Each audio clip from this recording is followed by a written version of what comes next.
Right. Amar గారు, okay, ఇప్పుడు 2008లో MoU దీనికి కుదిరింది.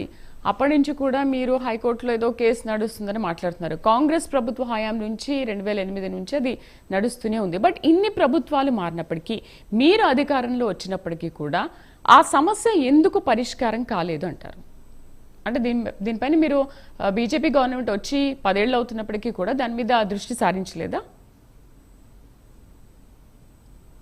మనం ఇక్కడ ప్రధానంగా చర్చించు నేను చెప్పేది ఏంటంటే, అసలు ప్రధానంగా ఒకటే క్వశ్చన్ వాళ్ళని అడుగుతున్నాం. భారతీయ జనతా పార్టీ వైఎస్ఆర్సీపీ గవర్నమెంట్ వచ్చిన తర్వాత, టీటీడీలో కొత్త పాలక మండలి వచ్చిన తర్వాత 2019లో ఇప్పటి వరకు హిందూ ధర్మ ప్రచార పరిషత్ కింద ఎన్ని గ్రామాలలో, లేకుంటే దళిత వాడలలో, లేకుంటే ఆదివాసీ గూడాలలో ఎన్ని టెంపుల్స్ నిర్మించారు, ఏ పనులు చేశారు? అసలు హిందూ ధర్మ ప్రచార పరిషత్ కు అసలు మీ అలొకేషన్ ఆఫ్ ఫండ్స్ ఎంత? అసలు అది కదా క్వశ్చన్ చేయాల్సింది. అసలు అది ప్రధానమైన లక్ష్యం కదా. ఇప్పుడు స్పిరిచువల్ సెంటర్ గా టీటీడీ చేయాల్సిన ధర్మ ప్రచారం అనేది ప్రధానమైన లక్ష్యాన్ని తుంగలో తొక్కి మీరు ల్యాండ్లను ప్రైవేట్ పార్టీలకు ఇవ్వడానికి మీరు జీవోలు రిలీజ్ చేస్తుంటే ఎట్లా ఊరుకుంటుంది హిందూ యువత?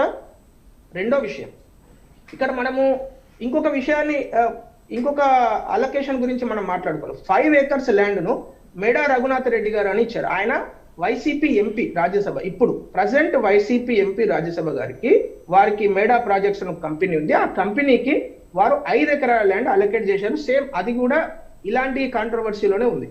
అంటే మీరు మీ యొక్క సొంత ఎంపీకి, అసలు ప్రైవేట్ పార్టీ పక్కన పెట్టండి, మీ సొంత ఎంపీ అంటే ఆయన లాభపడ్డారంటే వైసీపీ పార్టీ డైరెక్ట్ గా ఈ కుట్ర చేసింది అని చెప్పడానికి ఇంకా ఆధారాలు ఏం అవసరం లేదు కదండి.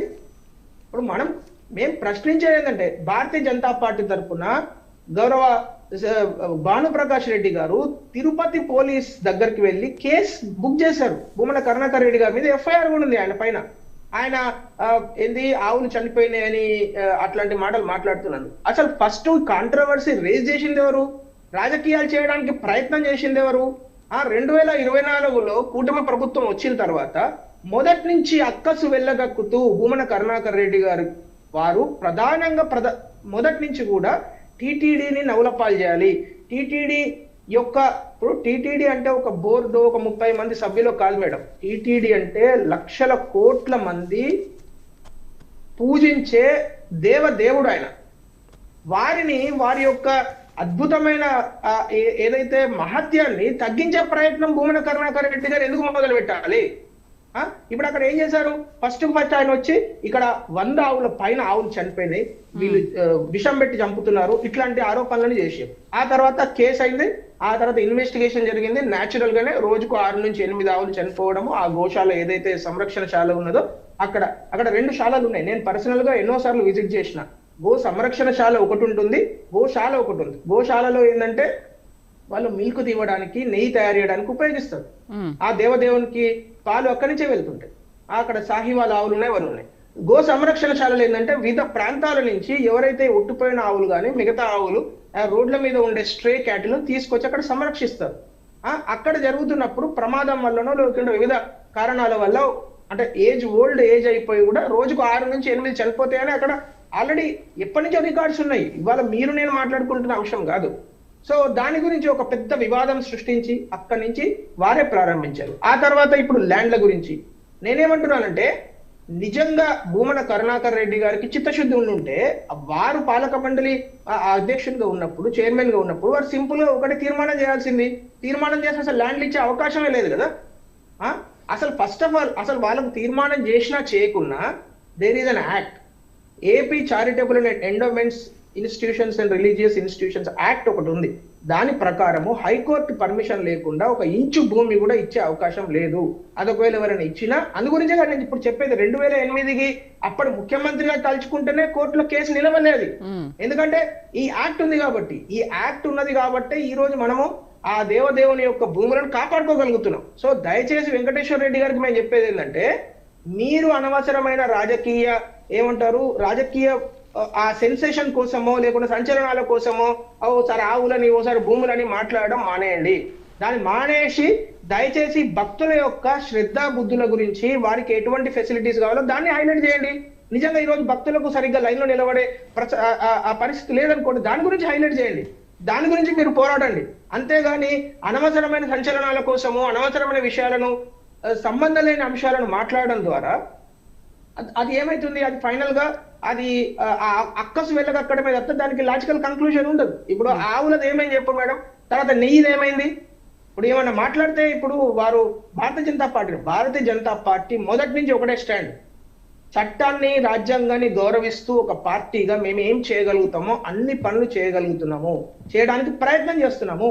భారతీయ జనతా పార్టీ అధికారంలోకి వచ్చిన తర్వాత 2014 తర్వాత కాశీ కారిడార్ నిర్మించింది భారతీయ జనతా పార్టీ కాదా, మోడీ గారు కదా? ఈ రోజు అయోధ్య రామాలయం నిర్మాణానికి పూర్తి స్థాయిలో సహకారం అందించింది, మొత్తం హిందూ సమాజాన్ని మేల్కొల్పింది భారతీయ జనతా పార్టీ మోడీ ప్రభుత్వం కదా? ఉజ్జయిని మహాకాల్ కావచ్చు, సోమనాథ్ టెంపుల్ కావచ్చు, ఈ రోజు ఈ దేశంలో ఒక హిందూ చైతన్యం జరుగుతున్నదంటే భారతీయ జనతా పార్టీ పాత్ర లేదా? మీరు కాదంటారా? ఎవరన్నా ఒక చిన్న పిల్లని అడిగినా చెప్తారు రోడ్డు మీద. ఏం మాట్లాడుతున్నాం మనం?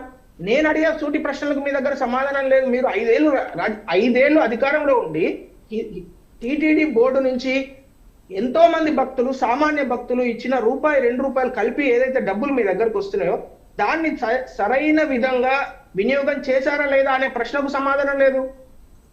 అప్పుడు ల్యాండ్లు ఇస్తామని ఏదైతే జీవోలు టూరిజం డిపార్ట్మెంట్ ద్వారా ఇచ్చారో అవి ఫ్యాక్ట్స్ మేడం, అవి ఎవరైనా డౌన్లోడ్ చేసుకుని ఇంటర్నెట్ లో చూడొచ్చు ఆ జీవోలు. ఇప్పుడు ఈ రోజు మీరు మాట్లాడుతున్నారు, ఈ రోజు ఎవరు చేసినా తప్పే మేడం. అది వైసీపీ పార్టీ చేసినా, టీడీపీ పార్టీ చేసినా, లేకుంటే జనసేన పార్టీ చేసినా, బీజేపీ పార్టీ చేసినా, ఎవరు చేసినా ఆ దేవదేవుణ్ణి ఆ 7 కొండలను ముట్టుకుంటే 100% తప్పే. సరే, ఇప్పుడు అమర్ గారు తిరుమలలో ఇన్ని జరుగుతున్నాయి, ఓకే, తిరుమలలో ఇన్ని జరుగుతున్నాయి, ధర్మ పరిరక్షణ చేయాల్సింది, సనాతన ధర్మాన్ని పరిరక్షించాల్సింది బీజేపీ. అంటే మీరే చెప్తూ ఉంటారు కదా, మేము సనాతన ధర్మానికి వ్యతిరేకం కాదు, దాన్ని పరిరక్షిస్తాము అన్నప్పుడు తిరుమలని ఎందుకు మీరు కాపాడలేకపోతున్నారు? తిరుమల చుట్టూ ఇన్ని వివాదాలు రాజుకుంటున్నప్పటికీ కూడా మీరు దానికి ఎందుకు ఫుల్ స్టాప్ పెట్టలేకపోతున్నారు? కేంద్రానికి ఆ రైట్స్ లేవా? లేవు మేడం. అంటే భారత రాజ్యాంగం ఎట్లా పనిచేస్తుందంటే లా అండ్ ఆర్డర్ అనేది స్టేట్ సబ్జెక్ట్. సో స్టేట్ లో ఇప్పుడు మేము చేసిన, ఇప్పుడు భానుప్రకాష్ రెడ్డి గారు భారతీయ జనతా పార్టీ నాయకుడు, వారు ఏం చేయగలుగుతారు? వారు వెళ్ళి తిరుపతి పోలీసులో కేసు నమోదు చేయగలుగుతారు. అంతేగాని we cannot be judge, jury and execution. రాజ్యాంగం ఉంది. ఒక్క ఈ రాష్ట్రంలో కాదు, ఏ రాష్ట్రంలో కూడా భారతీయ జనతా పార్టీ ఆ పని చేయదు. మేము కేసు ఫైల్ చేస్తాము, ఎందుకంటే మేము హిందూ సమాజాన్ని చైతన్యం చేయడానికి ఇలాంటి పొరపాట్లు, ఇలాంటి తప్పులు జరుగుతున్నాయని చెప్పడానికి మాత్రం మేము పనిచేస్తాం. కానీ మేము వెళ్ళి మీరు you cannot expect us to actually execute things. మేము వెళ్ళి అక్కడ కొట్టడం అట్లా చేయము, అది మా పని కాదు.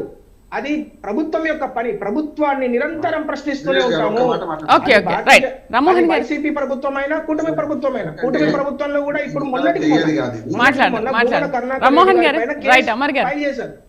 రామ్మోహన్ గారు ఏంటి అసలు అప్పట్లో వైసీపీ ప్రభుత్వం దీంట్లో చేసిన తప్పేంటంటారు?